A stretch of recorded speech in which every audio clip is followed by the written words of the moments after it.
All right, let's get started. First, just some housekeeping. This meeting is being recorded and a link will be posted on the committee's webpage.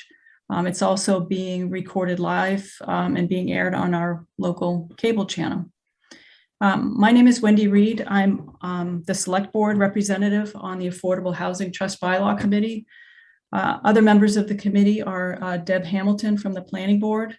Then we have three at-large members, Patricia Reeser, who has legal experience, Lee Stecker, who's interested in affordable housing, and Doreen Crowley, who has financial and project management experience. We've also been supported by Leah Zambernardi, our town planner, Angus Jennings, the town manager, and Elizabeth Rust, who is an affordable housing consultant. So this committee was appointed back in the beginning of December by the Select Board. And our charge was to draft a bylaw for establishing our affordable housing trust. As part of that charge, we were to research what other towns are doing as far as affordable housing trust, how they've implemented, what issues they've had, to look at the available state and local guidance, and then finally to get public input. What do the residents of West Newbury want the affordable housing trust to do, and how will it work in preserving affordable housing? And so that's really the purpose of the meeting tonight, to get your input.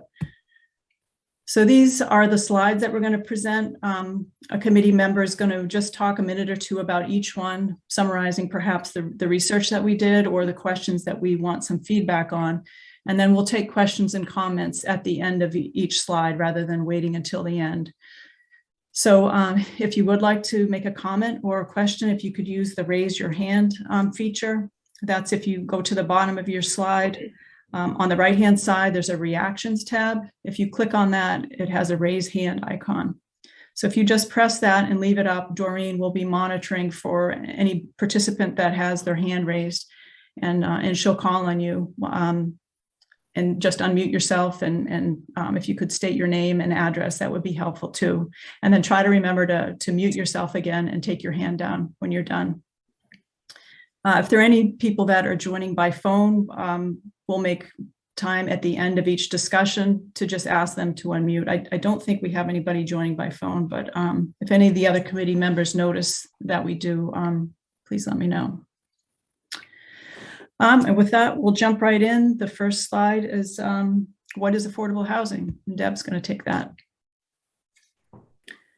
So there are many guidelines for determining whether someone is qualified for affordable housing, but the rule of thumb that we're using that is the state guideline is that affordable housing should cost less than 30% of a household's income.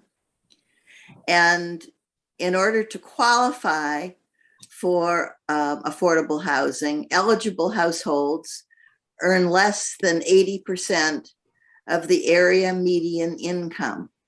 The area median income for West Newbury, because we're a part of the Lawrence, Mass to New Hampshire HUD area, the AMI is 105,400. There are many different income limits for eligibility depending on the family size. And for particular questions about that, we have a website here, the huduser.gov portal, and you might want to copy that for more information.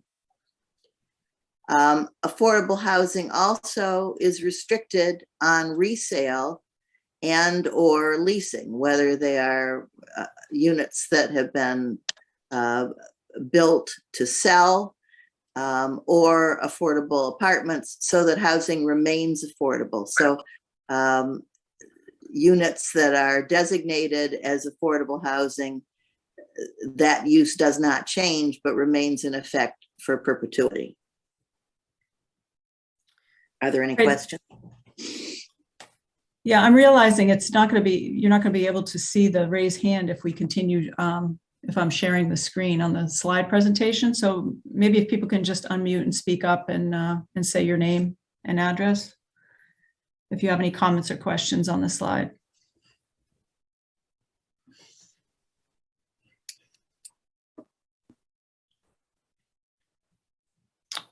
Okay. No raised hands. Okay, so Doreen, can you see if people have raised hands? Nobody does. Okay. I have everybody's photo showing, so I don't see You do. anybody raising their hand. Yeah. Okay, awesome. Okay, we'll move on to the next one. Deb is also doing this one. So the subsidized housing inventory in a town measures a community's stock of low or moderate income housing for the purposes of Mass General Laws, Chapter 40B, which is known as the Comprehensive Permit Law. And 40B allows developers to override local zoning bylaws in order to increase the number of affordable homes in municipalities where less than 10% of the housing is affordable. Currently in West Newbury, we have only 43 SHI units, subsidized housing units, of which 30 are rented and 13 are owned. From the 2010 census, it showed that the town had 1,558 year-round housing units. And of those units, 2.8% would qualify as subsidized housing inventory. So in order for West Newbury to reach that 10% goal, would require us adding 113 affordable or subsidized units. We expect that the 2020 census data for housing will reduce the SHI further. We apparently have around 1,720 units of housing in town now, but we have not increased our 43 affordable units recently. Does anybody have any questions? Anne? Yes, I do. Bardeen? Hi, it's Ann Bardeen, 57 Indian Hill Street. Would the units created under your definition on the first slide, with those income restrictions, also be qualified under the subsidized housing inventory? I think it's worth clarifying that. Yeah, Liz, do you want to answer that? Yes, in general, I think the answer to the question is yes. The qualification for the subsidized housing inventory has two main requirements. One, that it's under 80% of that area median income, which was on the prior slide. And the second, that there's a restriction for resale restriction and restricting rents going forward. There's a few other more technical details, but I think yes. Thank you. Anyone else? We can go on. Okay, Patricia is the next slide.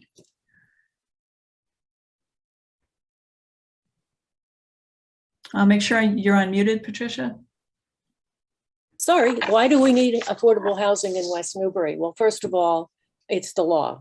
Every city and town in Massachusetts is required to have 10% of its housing stock be deemed affordable. More closely to home, however, the 2020 census and the housing production plan both showed that West Newbury's citizenry is graying. And with the median sale price of houses as of the 2020 census being over 650,000 each, a major part of retirement planning might be downsizing. But once our senior citizens downsize, it would become increasingly difficult, perhaps on a fixed income and being retired, to afford to stay in West Newbury, forcing them to go elsewhere. Second of all, with the current housing prices, it's very difficult for first-time home buyers and town employees to find housing in West Newbury. Lastly, it creates diversity of a community.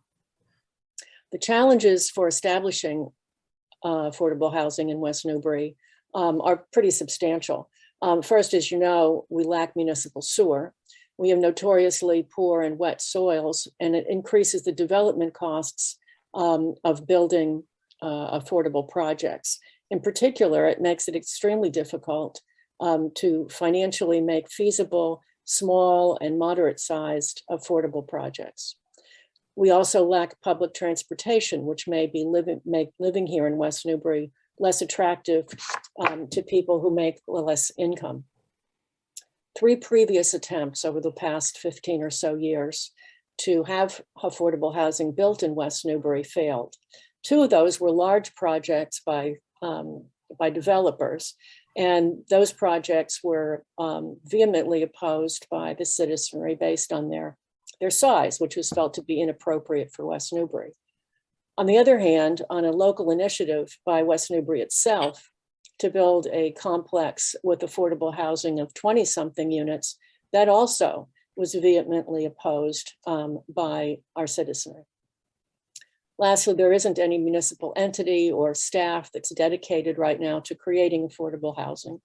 But with the special town meeting vote authorizing the creation of an affordable housing trust, we will have that municipal entity that will be devoted to finding affordable housing and making affordable housing a reality in West Newbury. So what we are doing with this listening session tonight is hopefully understanding what the town expects the Affordable Housing Trust to do in terms of its powers, its method of operation, and the parameters for its membership. Does anybody have any questions? Or comments too? We'll take any kind of feedback. Wendy, if I could, Sure. I'd just like to ask if this listening session, if the goal of this listening session is to bring at least some article to town meeting in the spring to proceed with this. I'm looking at particularly the fact that we have no municipal staff dedicated to working on this. Is that something you guys are thinking about bringing to town meeting? Yeah, so a couple slides after we'll talk about the overall process, and it is planned to come to Springtown meeting to approve the bylaw. That's the plan. Perfect, thank you. Yeah.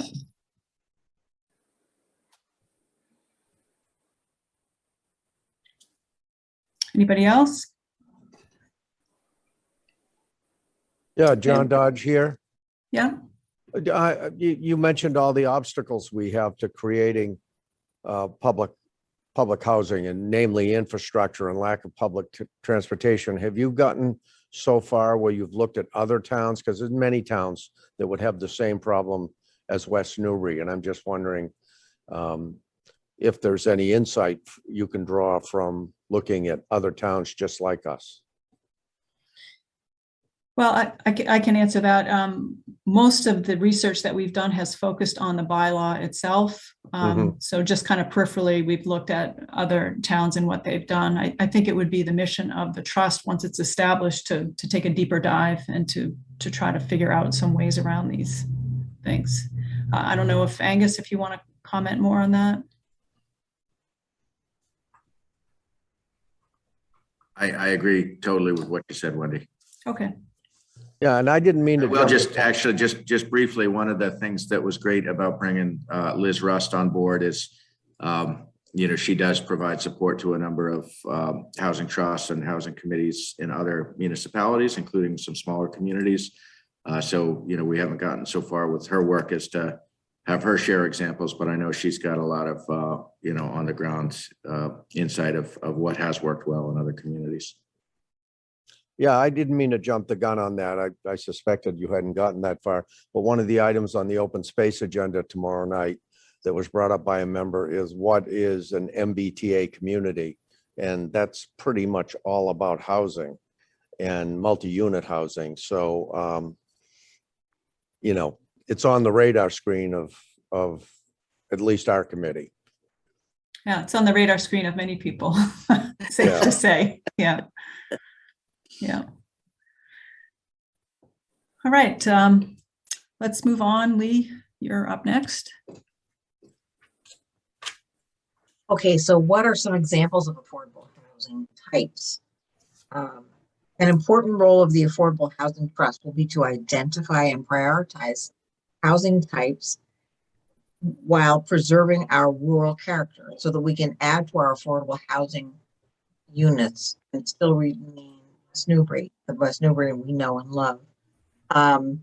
So we think that multiple small projects would probably serve that goal best, preserving West Newbury's rural character instead of several very large ones. We would want to have accessible ADA compliant units, possibly single room units with shared services and dining. We might be able to convert single family homes into several apartments or a home and a studio apartment, multifamily housing, in-law apartments, that kind of thing. Adding housing onto existing residential lots, so more than one unit can be included on one lot. And there are probably others, and we'd like to hear what those. So we need to decide what kinds of projects we want the trust to pursue.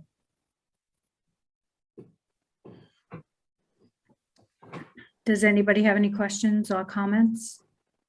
Yeah, this is Molly Hawkins. I live on Main Street. I was wondering, do we have a definition for rural character? That's a No. really good question. Yeah, I don't think we do, but when people say it, you know what they mean, right?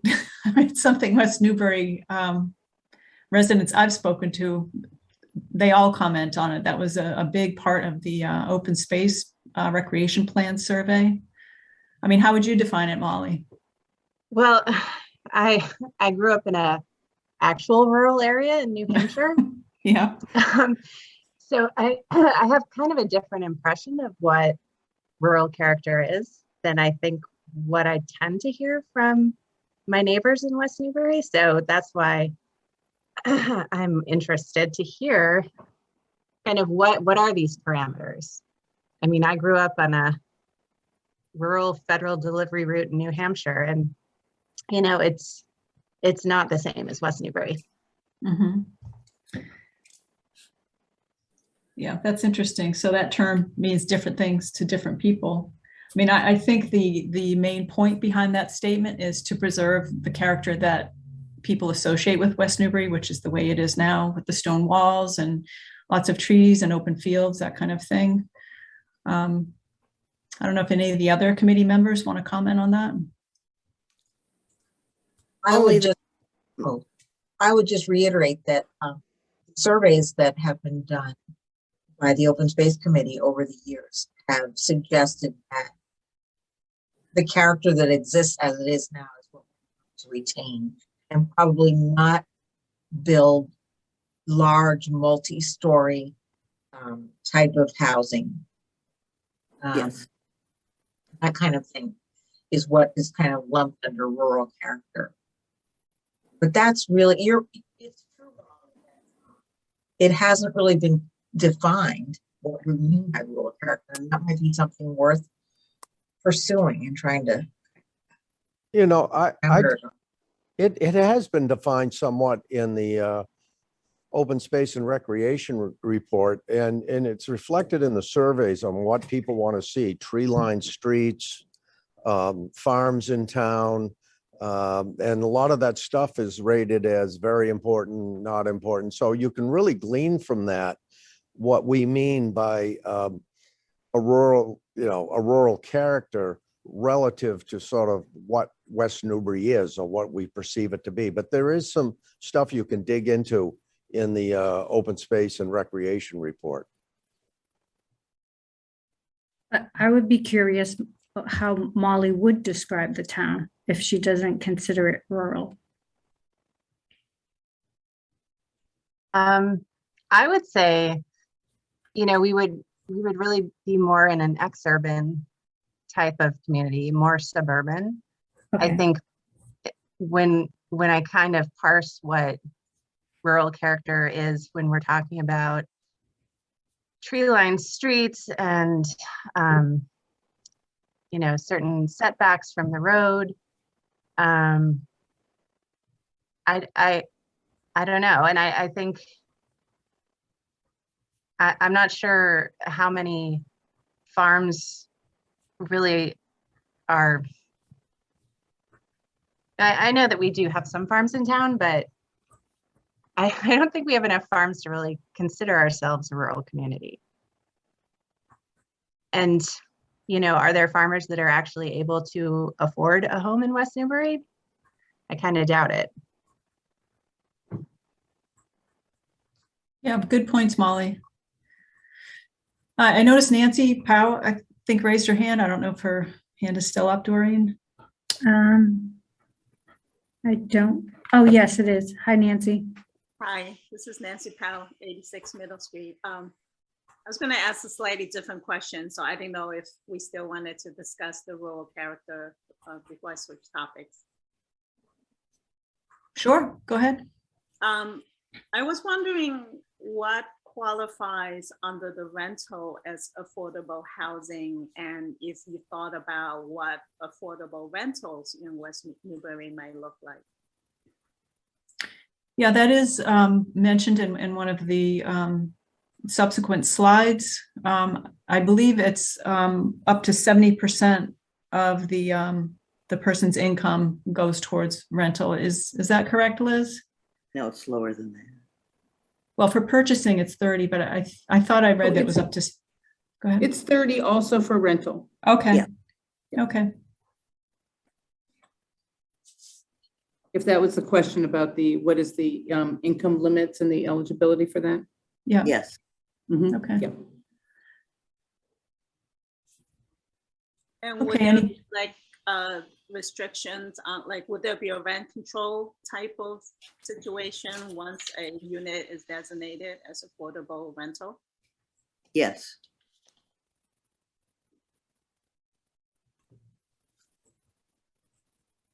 Yes, the rents are regulated through what they call a regulatory agreement, which would set out how the rents would be established.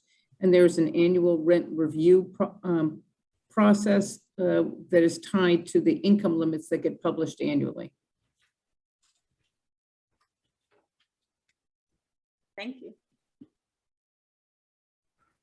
Any other comments on these examples? Okay. So this talks about just the process of creating affordable housing trust, which I think Ann kind of raised, Ann O'Sullivan. So the first step we've completed already. The town meeting adopted this the legislation to establish the affordable housing trust, and we're in the process of developing the bylaw now. I mean, the select board could have worked with town staff to draft the bylaw, but we felt that it was important to get the community on board and kind of get community input into this whole process. And that's why we decided to appoint a committee to assist in this. So our plan is to submit the draft bylaw to the select board and get comments from a bunch of different people, and then bring a finished bylaw to spring town meeting for approval.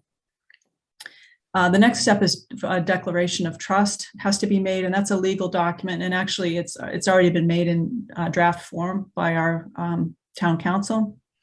And then the select board would appoint trustees in accordance with the provisions of the bylaw in terms of how many members, if there's any particular committees they're from, and that kind of thing.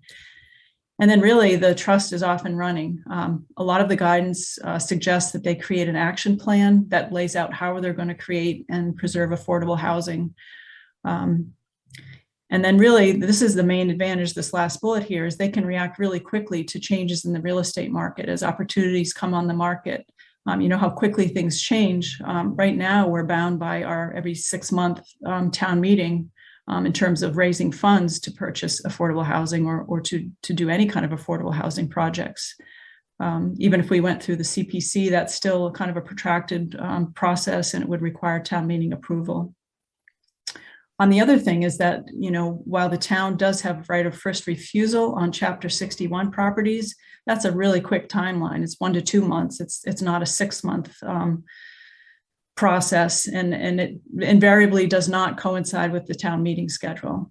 So once we have an affordable housing trust, they can jump on opportunities. You know, ideally, they'd start to cultivate relationships with people in the community and region that are interested in affordable housing. And it could really be a dynamic entity. So any comments or questions on this process?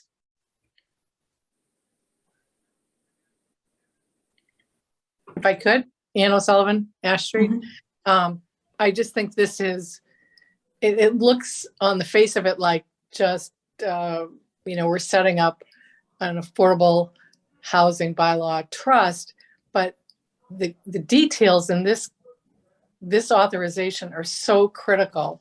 I can't overstate how important it is to get this right, because this is going to be our guiding stone going forward in terms of directing the town, giving authority to people to move forward on projects and on land opportunities. So thank you all for your efforts in this. This is it's really critically important. Thanks, Ann. Yeah, one of the things that once this committee comes up with the draft, we're going to distribute it to other town committees and boards, but I would also like to just send it out to whoever joined tonight, as well as other interested people, just to get your feedback on it, because I agree, it is really important that we do this right from the start. So thank you. Any other comments or questions? Okay, we'll move on to Deb.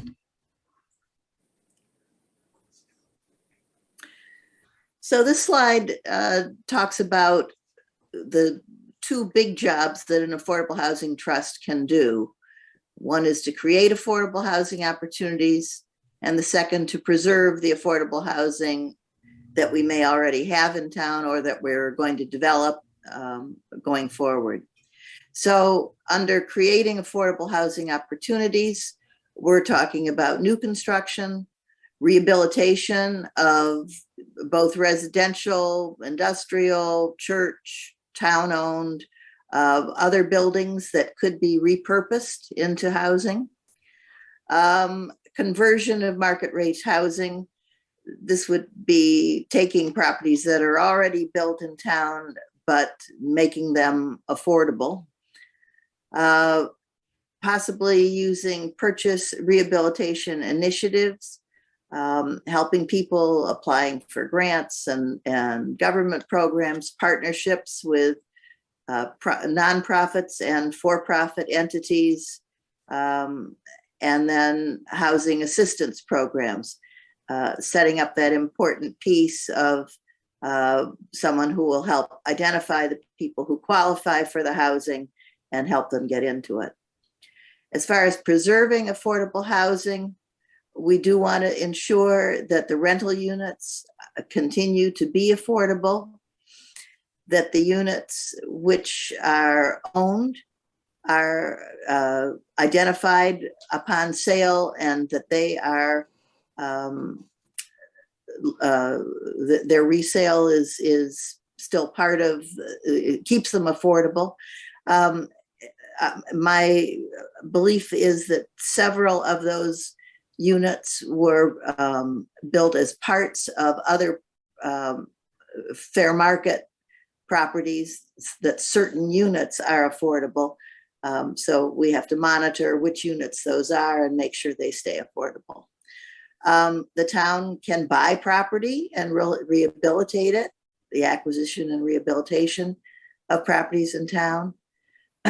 And a big charge for the trust would be monitoring and use of reserve funds to support the above, whether those funds are CPA funds, town funds, however the money comes in. This is a fiduciary responsibility that we will have, that the Affordable Housing Trust will have, to monitor how the funds are used. Does anybody have any questions or comments?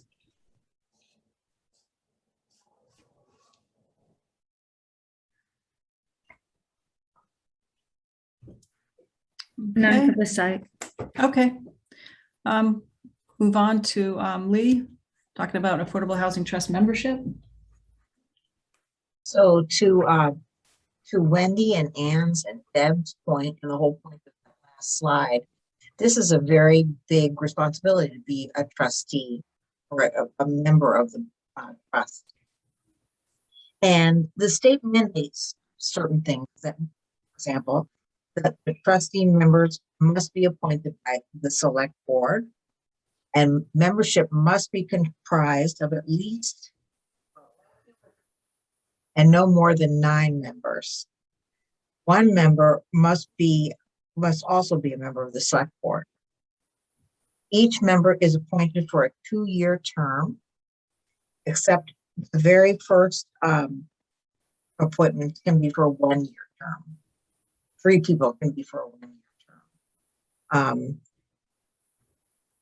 So those are the statutory requirements, but we have learned about other towns that have adopted housing trust, that they have included criteria and characteristics for their board of trustees beyond those required by the statute. And West Newbury may decide to follow their example or not, and require the appointment of community members with relevant expertise and experience, such as we might want to add planning board. We might want to include the town manager, for example, or an affordable housing recipient, as one town does.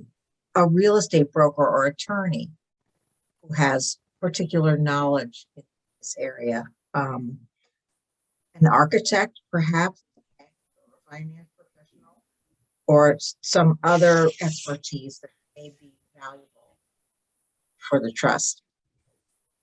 Another question for us to contemplate is, how long should members be allowed to serve beyond the state mandated 2-year term?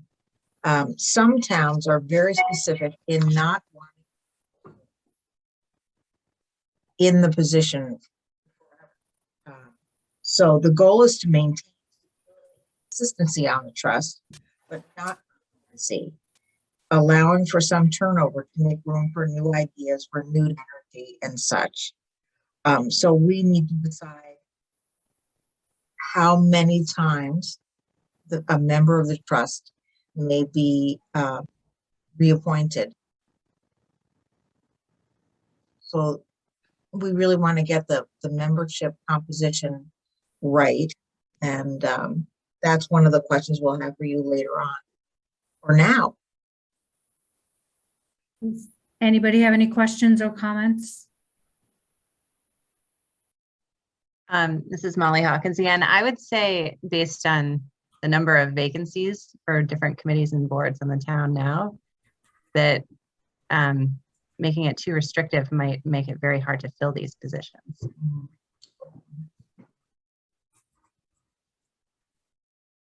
Yeah, that's a good point, Molly. Someone else who wasn't able to make it tonight also commented to me that they thought that we should not make specific boards or committees or experience. I think for that reason, that you kind of limit yourself. But then again, we researched this in other towns, and it's very common to have like a CPC member, a planning board member. So these are some of the things we'll have to try to figure out. Wendy, I have a question. Mm-hmm. Typically, the boards in town are comprised of citizens in the town. Is there any reason why we couldn't expand the membership of this trust to include maybe, I don't even know how this would work, a representative for Habitat for Humanity, for example? I mean, they're, based on my conversations with the executive director, they're chomping at the bit to get into this town to help us out. Is that, are we limiting ourselves to citizens of the town, or are we open to outside resources? Liz, can you answer that? Sure. I think that trusts often work with Habitat, the Habitat affiliates, and Habitat would come to the trust for their support to get projects done. But in terms of being an actual trustee, the trust will do more than just a Habitat project. So often you'd have a resident because you're doing other kinds of programs and other kinds of projects. So Habitat would be more like a, an entity that the trust would work with versus having someone on the trust itself. So Liz, is it a requirement that the trustees are residents of town? Could it be somebody from Newburyport, for example, that had a particular, experience or set of skills? I don't know that it's a requirement. It's highly unusual to have someone not from your town on one of your town boards. They're considered a special municipal employee for this purpose. Oh, So okay. they would be, it's like they're kind of like a board member, any kind of committee member of your town. They take that conflict of interest and do all that kind of certification. And they would advocate at your town meeting. So you're going to go, let's say the trust goes to request some money from CPC and makes a presentation at town meeting. They're not able to really sit there without special permission. And so it's just a little bit harder to advocate in the municipality. Okay, thanks. But could I say something just real quick? I agree with Liz. I think if you're spending the town's money, the people on the board and making those decisions should be town residents. I think it's that simple.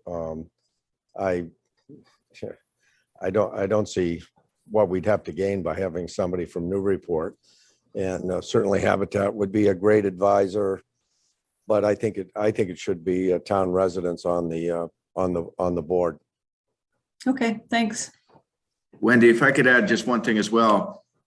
Keep in mind that the trust is a funding source. So an organization like Habitat could at some point be before the trust requesting funding. So you wouldn't want to set up a conflict of interest situation where someone on the board would then have to recuse themselves or potentially create a perception of an appearance of conflict if the entity seeking funding also has direct representation on the board approving the funding.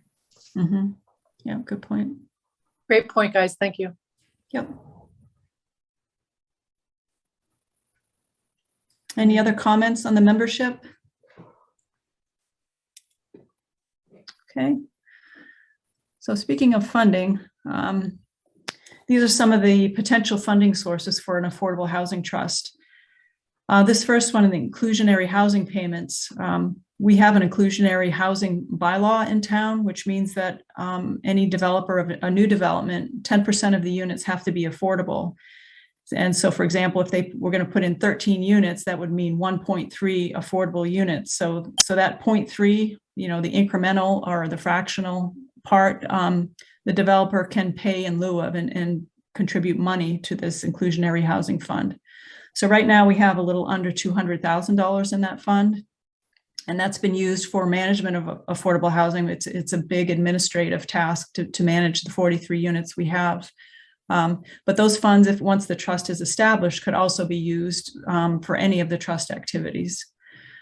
The second one, Community Preservation Act transfers, 10% of the revenues into that CPA fund are targeted for community housing. And that's, around $50,000 to $60,000 per year. So that could be transferred into the trust, either the entire 10% or some part of it.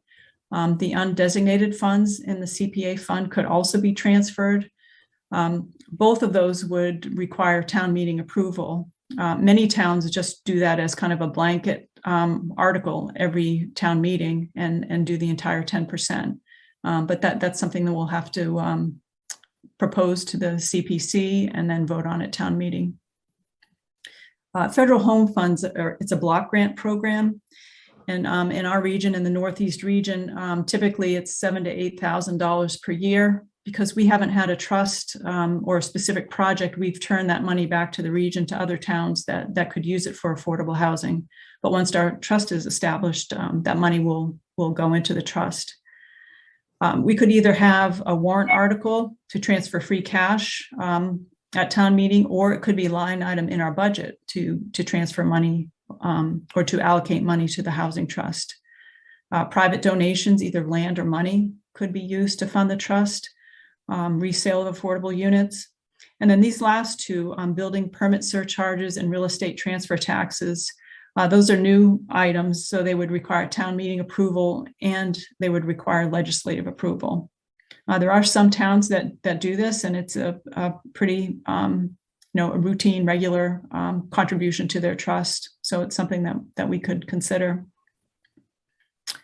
So, and of course, any combination of these, ideally, you'd be working several of these things at once to try to fund the trust.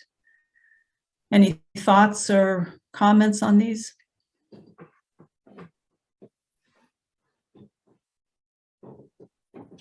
What would people think about a warrant article to transfer free cash into the Affordable Housing Trust?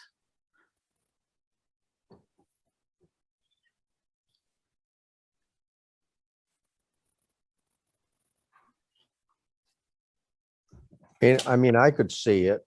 My concern would be, what would be the impact on CPA funds? I could see where you could ask for a big chunk of money. And of course, my interest has always been open space. I wondered if anybody's thought about that. So I'll put that out there. Yeah, so I mean, that would be the thing, because it would have to be approved annually. If there are competing interests for it, that would have to be resolved by the CPC first, and that, and then proposed to town meeting. I think I would like to see at a minimum, the 10% that's targeted for community housing go into the trust, unless there's another community housing project that's on the table. Rich Baker has his hand raised. Go ahead, Rich. You're muted right now. There you go. Oh, keeps going back to muted. Yeah,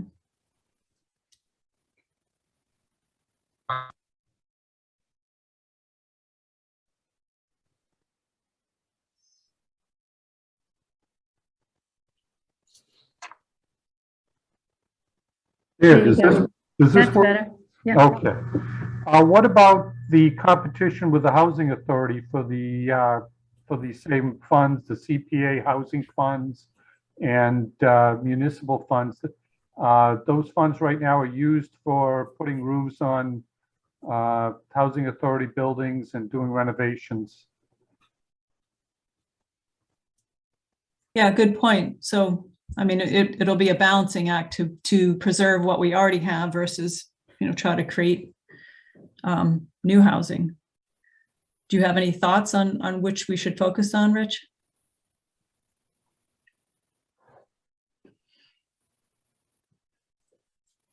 Or does anybody? A lot of trouble with my mute, sorry. That's okay. But I mean, your housing authority currently has, you currently have those buildings right now, and that's currently that what we currently have needs to be managed. And the housing authority, those 30 some odd units that we say we currently have, is that the housing authority inventory? Some of it is. Yeah, and it's Rich, of the 43, 30 are housing authority and 13 are the so-called local action units that have been created through the local initiative program through the inclusionary bylaw. So of the 43, 30 are managed by the housing authority. Okay, thank you.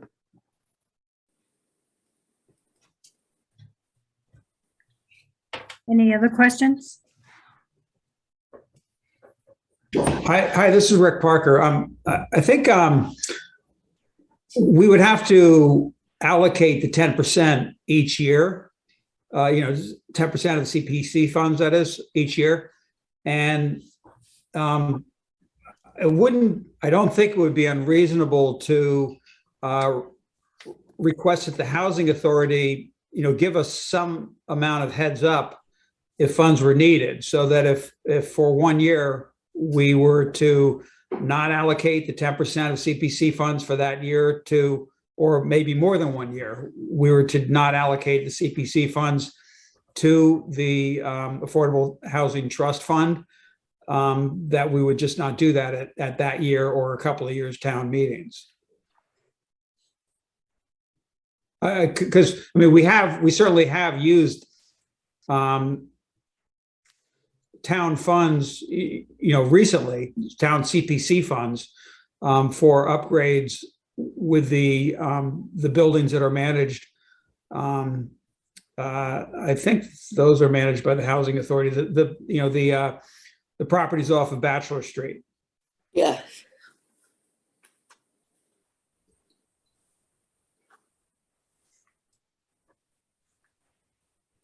Have funded that recently.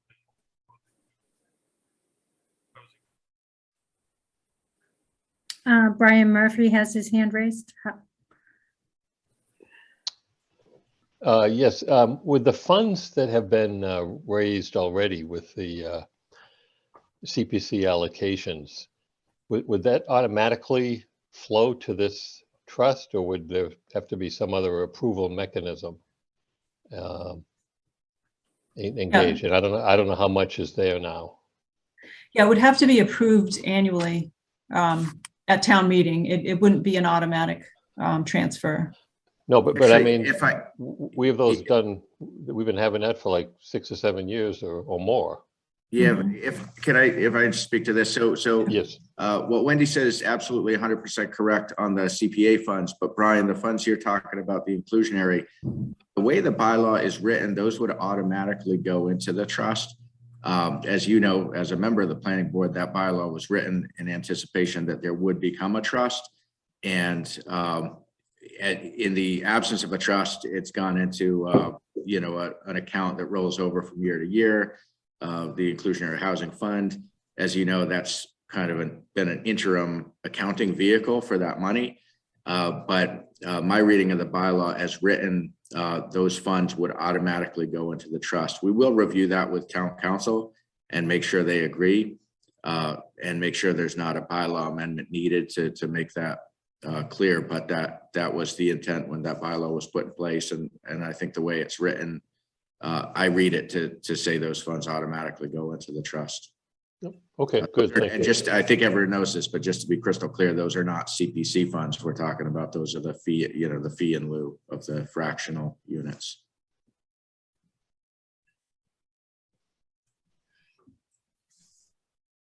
Okay. Patricia, you're up next. The powers of the affordable housing trusts are quite broad under the statute.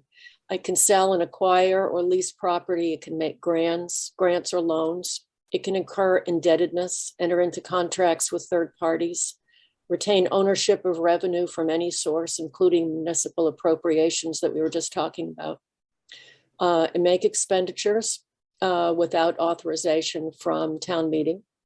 However, the bylaw that we're currently drafting has the ability to modify these powers. And some of the area towns that we've looked at have done so by restricting the ability of the trust to act unilaterally in certain respects.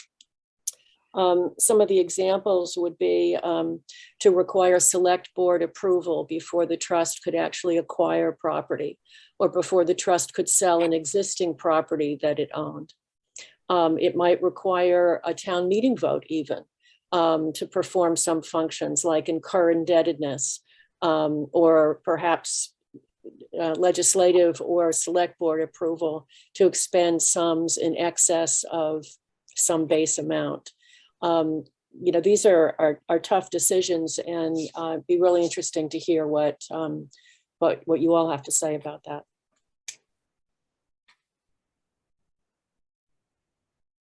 Anybody have any questions or comments? Tricia, can in terms of the trust having the ability to enter into, the slide is really small, but to acquire property, would the trust have the ability to do that without a funding source? How would that actually work? Well, let's assume that the trust had the funds. The trust has the ability to even borrow funds. And as the statute allows it, there are no additional requirements. Once the trust has the funds, or once the trust decides it's going to borrow the funds, it can act on its own. So it would then be incumbent upon the town to either fund or not fund the Affordable Housing Trust as they see fit. Well, I think that the trust could not obviously incur the obligation without knowing it had the funds available. So arguably, the trust would already have the funds promised or in its account. Sure. So this would, I'm thinking about like a 61A situation where we might want to acquire land that we would eventually contract with some group to build affordable housing on. How do those laws work together against each other? Well, I'm not sure what you asked, but the trust would have the ability, I believe, to take an assignment of the town's right of first refusal. Okay. But none, right. So the town could exercise its right, assign the right to the trust, but the trust isn't going to be able to do anything with that right unless it already has the funds. Okay. So to be able to act quickly, in order not to be in the same position as having to go to town meeting, the trust would either have to have the funds or have the ability to borrow the funds to act on the right of first refusal. Yeah, I mean, Liz, correct me if I'm wrong here. No, that's exactly correct. So the powers just give the trust the ability to do that, but it doesn't give them the money to do that. The money is really a separate piece. Okay, so it's going to be important for the town to fund the Affordable Housing Trust so that they have the ability to move on certain properties and having the funds to do so, as opposed to waiting for town meeting, waiting for a special town meeting, waiting for 61A, blah, blah, blah, all that stuff. Yeah, so exactly. Yeah. One thing I'd like to add to this, I mean, it may be overly optimistic, but one of the beauties of having a trust is that the trust could actually accept private donations, a funding source that has nothing to do with the municipality or the state or anyone else, in which case, it really is acting as an independent buyer and seller of real estate. Perfect. Correct. All right, we have two people with their hands raised. We have Rich Baker. He was first. Rich, how can we help you? One area I have a lot of concern with, because we're basically giving more power to this trust than the selectmen have. And I've got a bunch of different issues. One is, making sure that the trust doesn't overpay for properties. And I'd like to see a cap, maybe 15% above the assessed value of the property. Anything beyond that, they're not allowed to buy without going to town meeting. I certainly like the idea of not only having approval of the trust, but also of the selectmen to go purchase property. And maybe even requiring any purchases to be ratified by the town. So you actually take possession of the property, but if the town meeting doesn't ratify the purchase, that the trust has to turn around and sell the property. And then the whole idea of indebtedness or taking loans out without town meeting approval is a non-starter for me. This is turning our whole concept of town government upside down. The spending authority for the town is town meeting, and then we've got the executive branch being the selectmen, and I think the selectmen have to be involved in this. And if we're buying property, that needs, it needs to be ratified at least by town meeting. So that's my comments on that. Okay, thank you. Archie,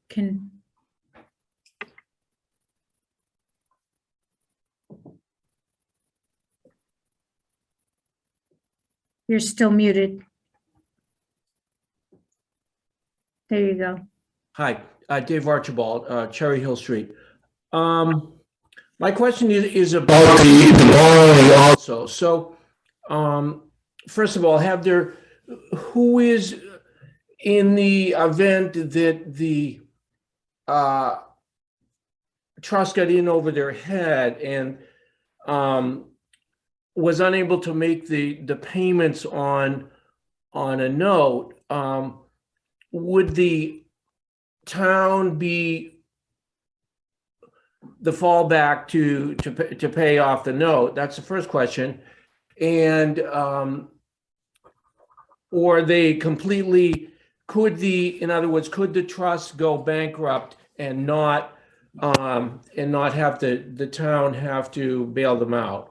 And the second question is like, I'm just curious, other than other governmental agencies, HUD or something like that, or the DHCD, something like that, who would be, I'm just curious if there are other instances in other municipalities where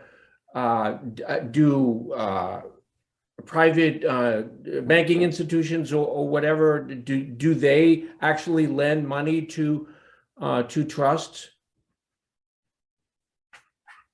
Liz, can you respond? Liz, yeah. Yeah. So the trust is a municipal entity. So it is a committee of the town. So it's not a separate entity, 501c3. So it has that fiscal responsibility. The town treasurer is the custodian of the funds. So it is an instrument of the town. In terms of would a bank lend money to the trust? I think that a bank might lend money for a property that the trust is participating in. We rarely see, because the trusts are municipal entities, rarely see the trusts manage rental properties, that they are really subject to prevailing wages and so on. I mean, you could see whether this particular trust has it in its vision to be a rental property management arm, but often they're really just an instrument for creating affordable housing. And a bank might choose to provide funds for that affordable housing project, subject to all the underwriting criteria that a bank would have towards a property. But if your question was, would the bank lend the trust money for its operation and general purpose, I don't think that they would do that.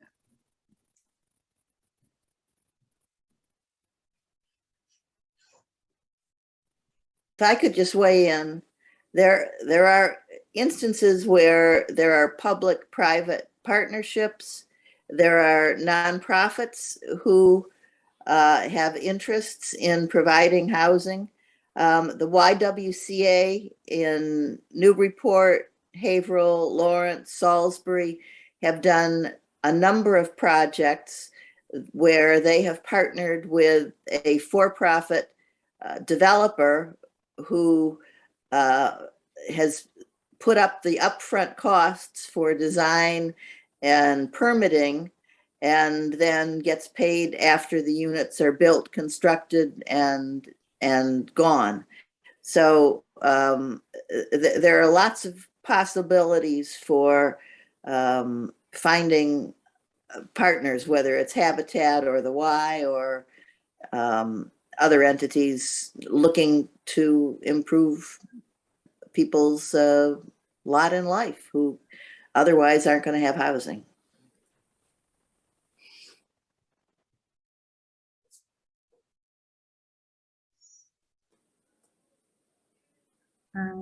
Nancy has a question. Yeah, thank you. So I guess I'm looking at this as the trust or the town assuming a lot of the responsibility and maintenance of low income housing. And from the earlier slides, it seems like maybe the 40B is not a good option for West Newbury. And I'm wondering if there is alternative incentives for people to provide affordable housing through land use bylaws or additional ones. You know, I think Lee mentioned like potentially letting people build units, you know, behind their house, maybe if they're affordable, or like incentivizing affordable housing rentals somehow. I'm just wondering if you guys thought of that, or if other towns have good examples we can draw from.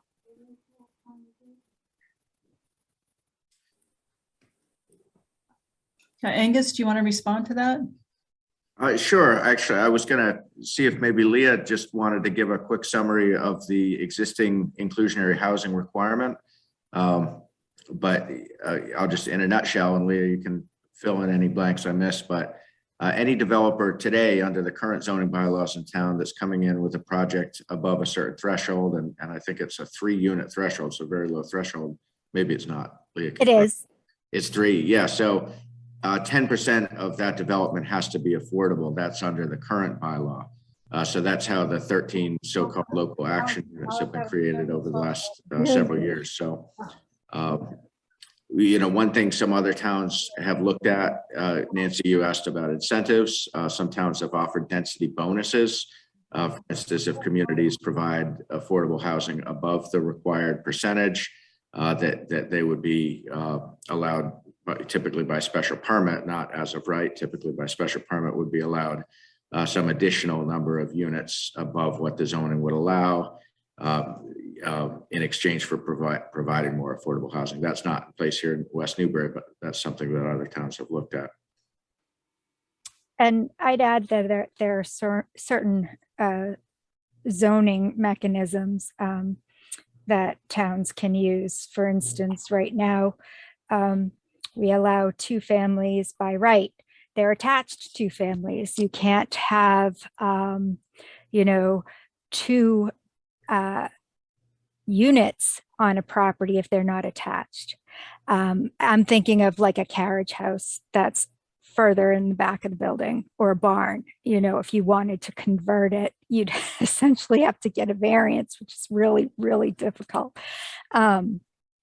So, you know, you could change the zoning, you know, by town meeting vote to allow something like that.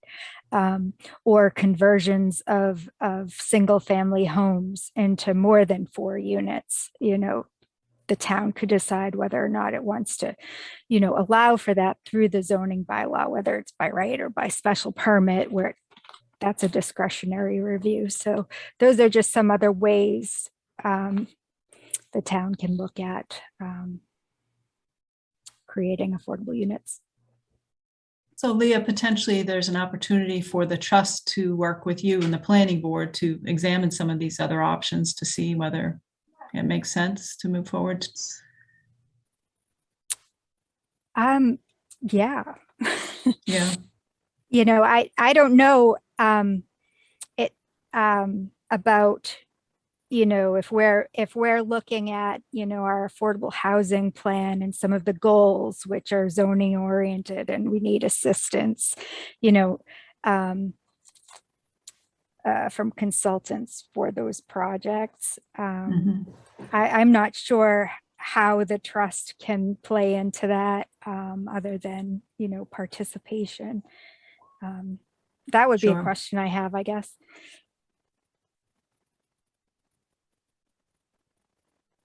Yeah, I guess it couldn't really be a joint project, but I mean, if that's an identified option for increasing the number of affordable units. You know. One other thing I would add is, so Wendy, earlier in the presentation, you used just the hypothetical example of a 13 unit development that the math would translate to 1.3 affordables under our current zoning. So that would be, that would result in 1 affordable unit and then a contribution of funds based on the fractional 0.3. Let's say once the trust is up and running and has some funding, let's say that developer, instead of putting that 0.3 fractional funds into the trust, let's say they say, hey, we'd like to do 2 affordable units. But because we're going to do that, it's going to take something out of our bottom line of the development. So the developer could go apply for funds from the trust, and the trust can then, give a direct financial subsidy to that development to allow it to be, cost neutral or at least, to offset the cost of going to 2 units rather than the 1. So that's something. I worked in Westford for a few years, and they had a very active trust, and that was predominantly where the trust money was going, was to financial subsidies to applicants who were going through the permitting process, typically to provide a deeper level of affordability, whether that was more affordable units than was required, or whether that was perhaps affordability at a lower cost threshold. So rather than 80%, maybe it was a 60% of area median or something. And the trust would then be basically in the position of a financing entity for the developer, and would have to make the decision of whether that was a good use of the trust's money or not. Part of the due diligence that the trust would conduct in Westford, and some of the developments we saw there were pretty significant scale, certainly relative to what we see here in West Newbury. The trust would typically look at the developer's pro forma and really go through it with a fine-tooth comb to make sure that they were persuaded that the funds that they were being asked to contribute were in fact needed to make that development continue to be profitable and worthwhile for the developer. Because whether we like it or not, unless it's a nonprofit developer, they are profit driven. So they are going to need to, it's got to make sense in the bottom line for them to do it. I love that idea. That is so practical. It addresses the realities of that 0.3% where they get out of rounding up to the next unit, and we lose out, and then we become further behind the 8 ball. That's awesome. I love that. Thank you. Great. But it is definitely important that the trust has the bandwidth, whether among the trustees or among any technical assistance it has, to make sure that it really can look at a development pro forma and really know if the developer is inflating their costs or if they're playing with the numbers. So sometimes for things of scale in Westford, the trust would engage a specialized consultant just to review that pro forma and incur some costs just in the course of reviewing whether the application had merit.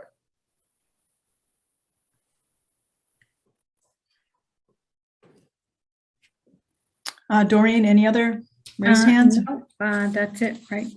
No Okay. other questions.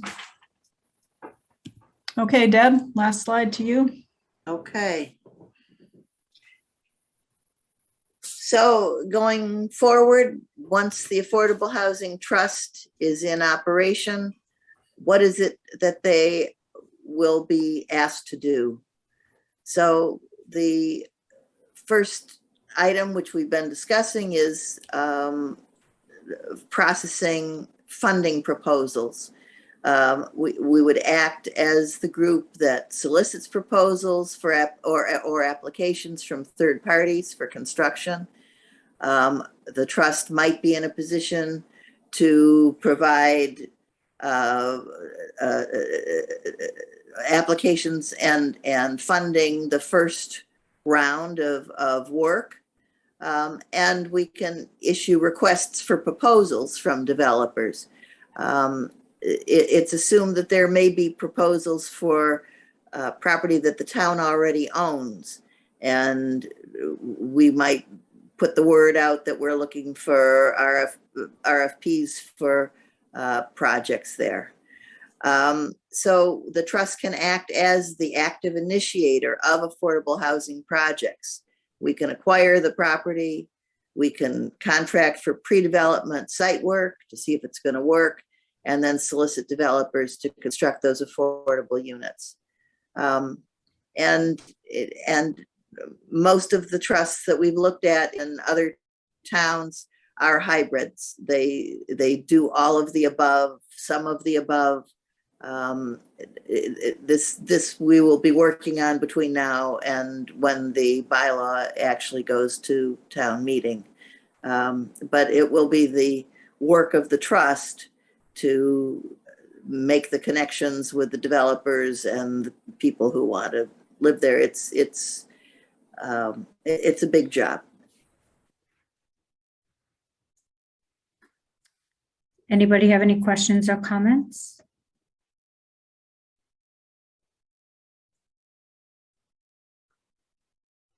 Yeah, I think, you know. Brian actually has his hand raised. Okay, go ahead, Brian. Relative to the question that Rich Baker asked, you know, about a cap on dollars or whatnot that they might undertake, the trust might undertake. Are there other entities that actually have a cap on it, or a limitation on what they, you know, can encumber or make an offer on? Do you have any information on that? Liz, can you respond to that question? Yeah, I haven't seen like an actual like a cap, but I have seen in a number of communities where the trust needs to have the select board's approval before purchasing real estate. Okay, good. So Thank maybe you. that's an element of control there.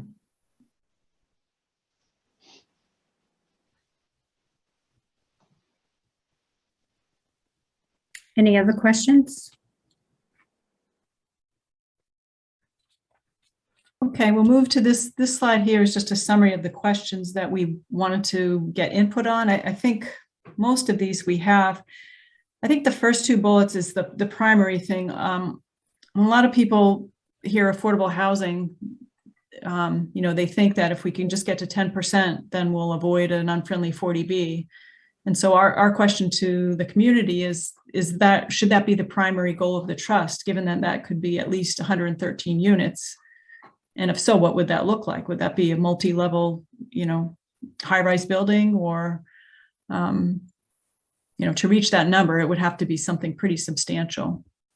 So I don't know if anybody has any comments whether getting to 10% should be the goal, or whether it's some of the other benefits that the trust could bring.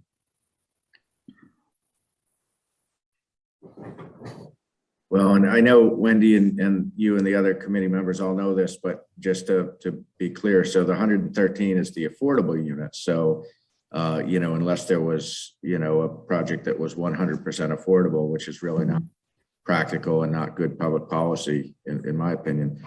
I think probably in everyone's opinion, the idea is mixed income housing. That's what's been favored for the last, you know, many decades. So 113 affordable units really translates to a significantly larger number of total units. So it's important for people to understand that. Yeah. I'm not on mute. But Angus, could I just, I thought that I understood that, for instance, if someone were to build a building with 113 rental units and 10% of those were affordable, then all 113 could be counted in the SHI. You're mostly correct, other than you said 10%, but it would have to be 25%. Okay, 25. But you are 100% correct. And I'm glad you made that point. The state does consider ownership and rental differently. The state, in addition to, you know, seeing a real shortage in housing in general, there's been a particular shortage of rental housing, you know, going back, you know, at least 20 years or more. So the state, through its regulations, has added that additional incentive for support of rental housing. So just to kind of restate what you already said, if let's say a development came in with 25% affordable units and it was a rental development, you are correct, 100% of those units would count. And to just a little bit more nuance on that, there's one financing program with Mass Housing called the 80-20 program, where if 20% of the units are affordable at low income as opposed to moderate income, 100% of the units would count. So 20% low income, 80% market rate, 100% of those units would count. So that's a really good point. Thank you, Patricia. And O'Sullivan has a question. So here's my concern. We have, say we get a development and there are rental units, and West Newbury is, as Molly said, is a rural community, kind of rural community. But if we have people who are looking for affordable rental units and we have no transportation infrastructure, how attractive are those units going to be to people? I think we're going down a bad path in terms of this is how we're going to solve our quota problem. I don't see those units being attractive to people who need public transportation, just in general rental units. I'm not sure that doesn't really work for our community. Yeah, I think the point of these questions is, the Affordable Housing Trust, I don't think is going to be able to solve our 40B problem. But I think there are a lot of other good reasons to increase our affordable housing stock in the community. Some of them were mentioned in earlier slides. So we just want people to be aware that, that target is probably not achievable without, substantial increase in those kind of housing units. And you're right, it would be hard for people that are renting, to live in a community where there's no public transportation and, they have no way to get to their jobs and so forth. Oh, sorry. Yep, go ahead. We have a question from Anne Bardine. Yes, thanks. I'll just say that I think my answer is no. I don't think that should be the primary goal of the trust. When you showed slide number 3, I think, according to my notes, you had a lot of reasons for creating affordable housing that had to do with retirees and downsizing, first-time buyers, town employees, creating diversity. All of those goals can be, are good goals and can be worked on. And if we make some progress toward the 10%, that's fine. But I don't think the interest of most people in town is to achieve a somewhat arbitrary goal that would be very hard to achieve. I think there are practical reasons for doing this. Agree. Okay, great. Thank you. We also have a question from John Dodge. Thank you. By the way, I live at 1 Old Parish Way. I neglected to say that earlier. So just say we get to that 10%. And I don't want to sound crass here. I know this is the purpose of affordable housing is to give the people who can't afford housing, and somebody said fair market earlier. I think it was Deb, and there's nothing fair about this market. But say we get to 10%, what does that get West Newbury? I don't think I can ask that any other way.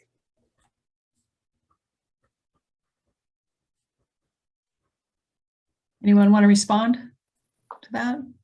It basically ensures that you're going to be able to enforce your local zoning and regulations. As you know, the 40B allows the developer to request waivers. It's not an automatic waiver, as I think you know, but it allows the developer to request waivers from density, from setbacks, from height limitations, from any number of local regulations. So, as long as a community is under 10%, there is the prospect, and with a hot, real estate market and, looking ahead and so forth, there's the likelihood that, at some time or another, or sometimes or others, there would be 40B proposal. It's probably not going to be in a location the community chose, and the town's then put up on its heels. So, once you hit your 10%, you're not subject to that. So I think that's really what you would get. Thanks. Molly, do you still have a question? I noticed. I just had a comment about what's in it for us.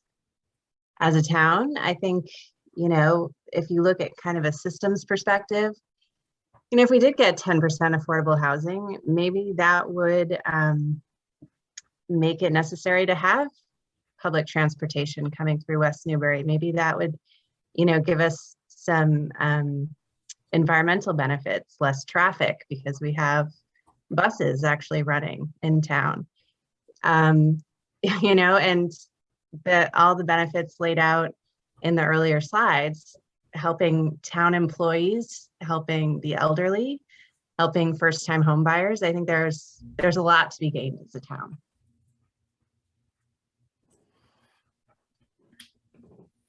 Thank you. Okay, others have their hand up. Archibald?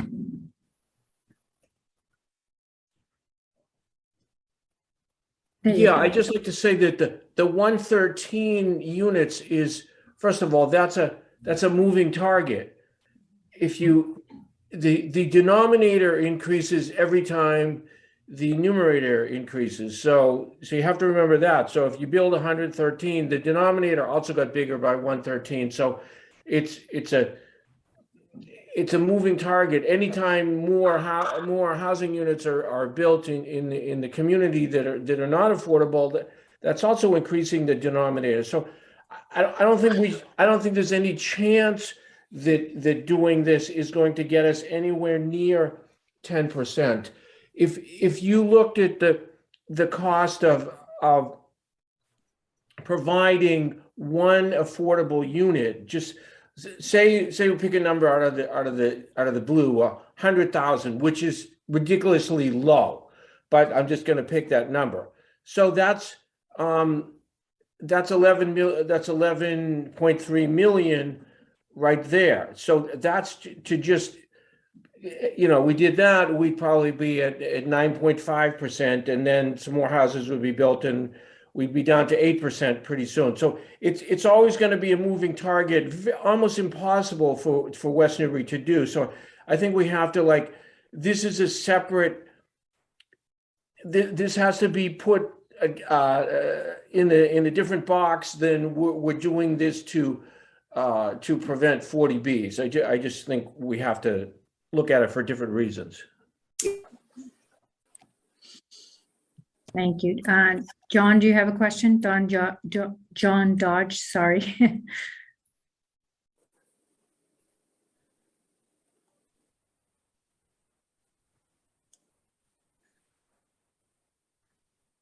John Dodge, I see your hand is raised.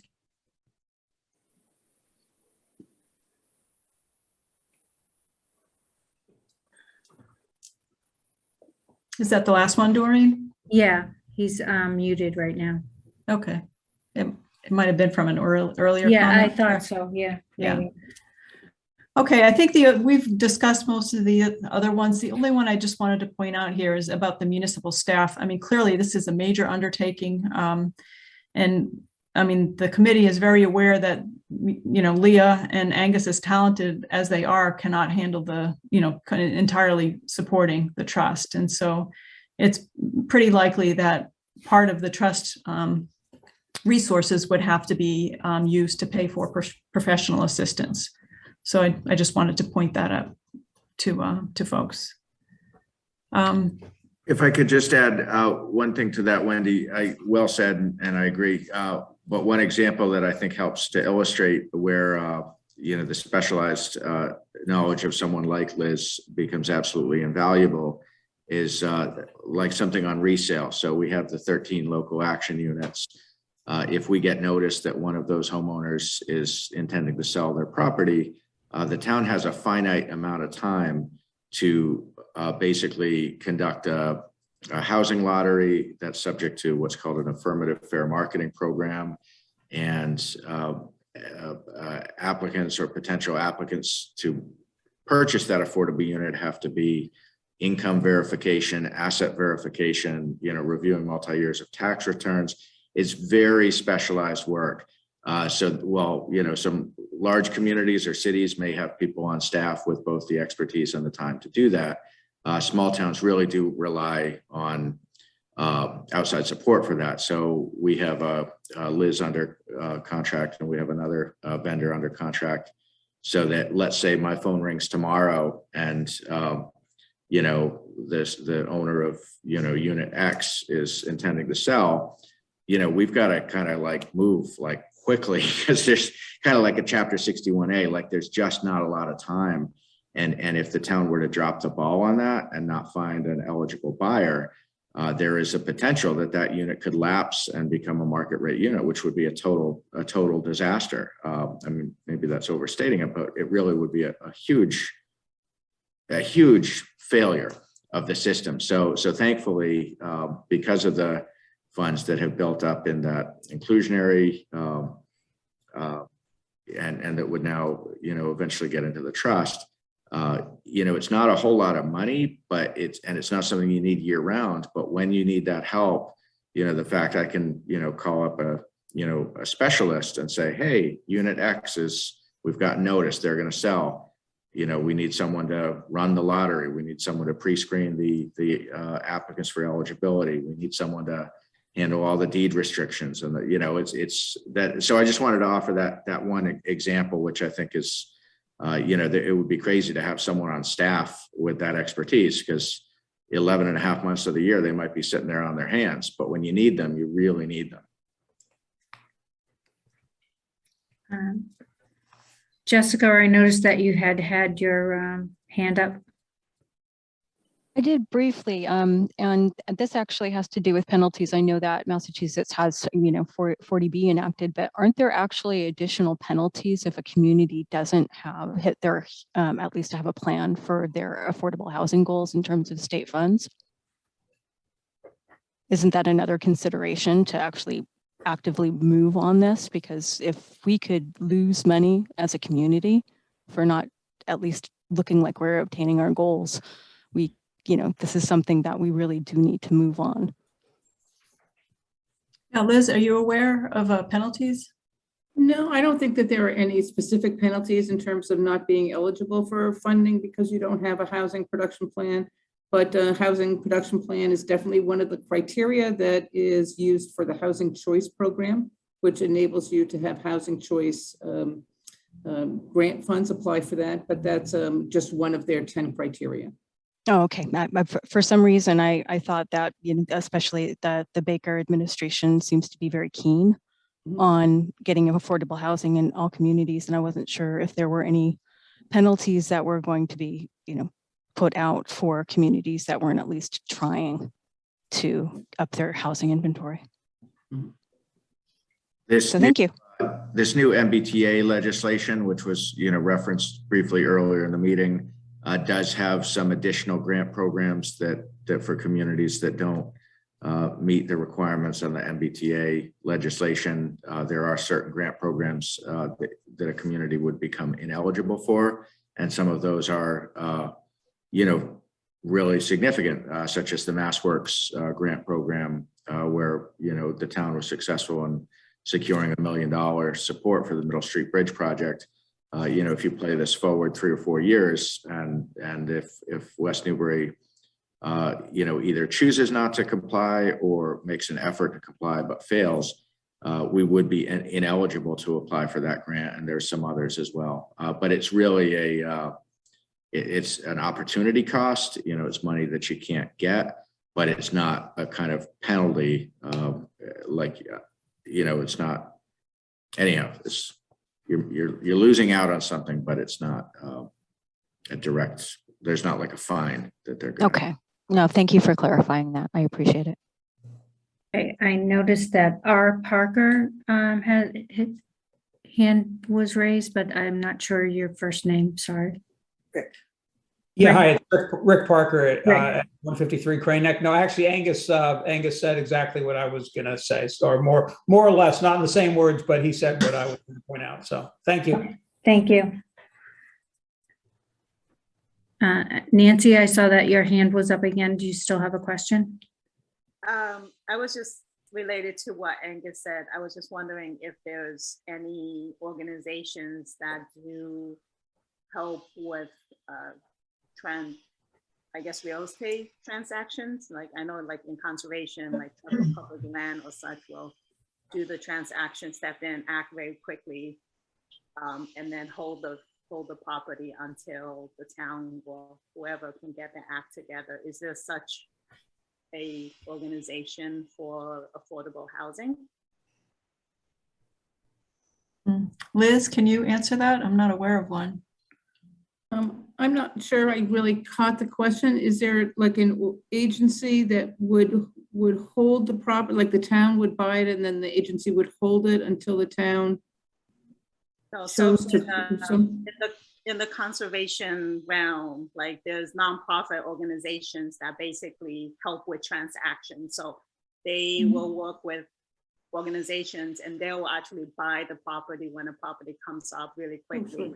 But sometimes it'll take like 2 or 3 years for another organization to get the act together to be able to buy it and get the money together. So they will basically, in good faith, do the transaction, knowing that they will eventually get reimbursed. But they're obviously, is there such an organization or such a structure for affordable housing? I think someone mentioned before the public-private partnerships. There were many private, nonprofit, for-profit organizations that work in affordable housing that are always interested in partnering up to make affordable housing happen. And that partnering up can take many shapes and forms. Maybe the trust is a funder. Maybe the trust will be the owner, down the road. So every property has its own sort of transaction profile, and looking for partners, both at the state level, regional, or even people talked about habitat. That's another kind of partnering. So I think there's all sorts of opportunities. Right.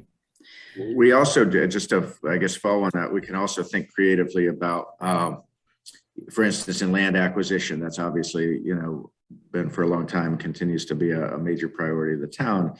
Some communities might acquire a piece of land with the intent that some significant share of it would be dedicated as permanent open space, but some subset of it would be a development parcel, perhaps for a more, intensive or higher density development on a smaller piece of land with still the majority of the land set aside as open space. So there's definitely communities that have put together deals like that, where some funding has come from, say, CPA open space funds. Some funding has come from CPA housing funds, and it's all gone toward the same project.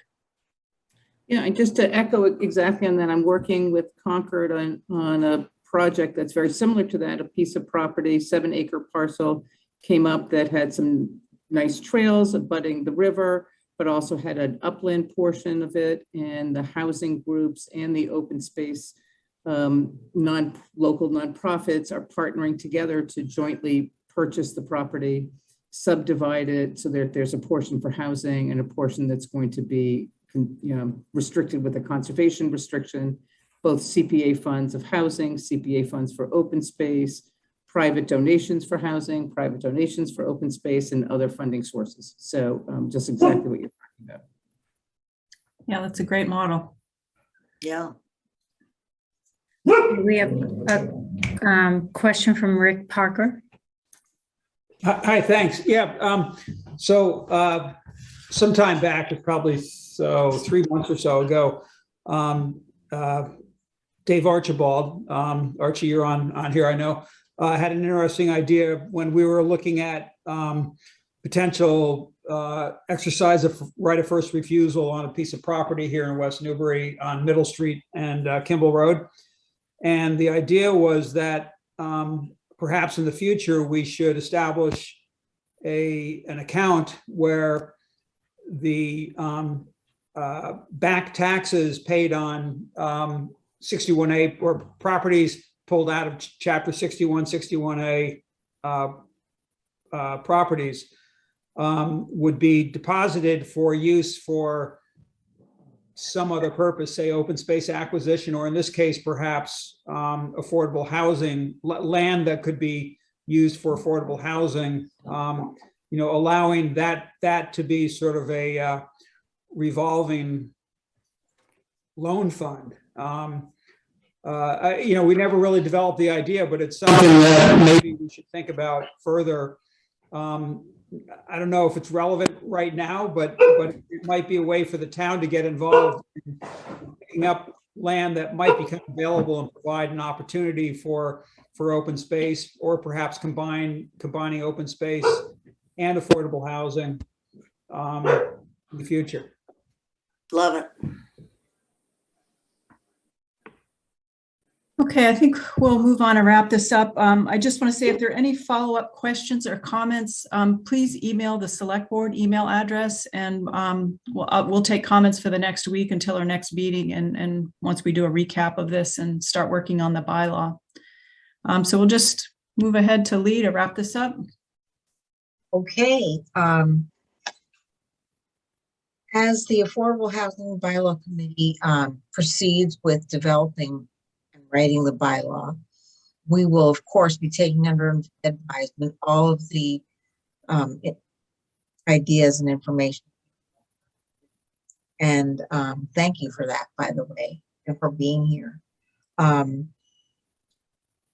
And we will also be accepting additional comments, as Wendy just said. And ultimately, we'll compile all the feedback from this listening session and from we'll draft the bylaw and distribute it for further comment. Eventually, we'll submit it to the select board and hope to have it approved at the annual town meeting in the spring. But for right now, it was great to have all of your participation, all of your interesting comments and thoughts, which we have very carefully taken down. But also, as Wendy said, it's I think it's all been recorded as well. So thank you. Yeah, there'll be a link on our webpage on the town website if you want to rewatch it or pass it along to anybody else. But thank you all for participating. Thank you, Liz, Leah, and Angus for supporting us with the technical expertise. And have a good evening. Thank you. Thank you. Good night, everybody. Thank you. Thank you. Bye.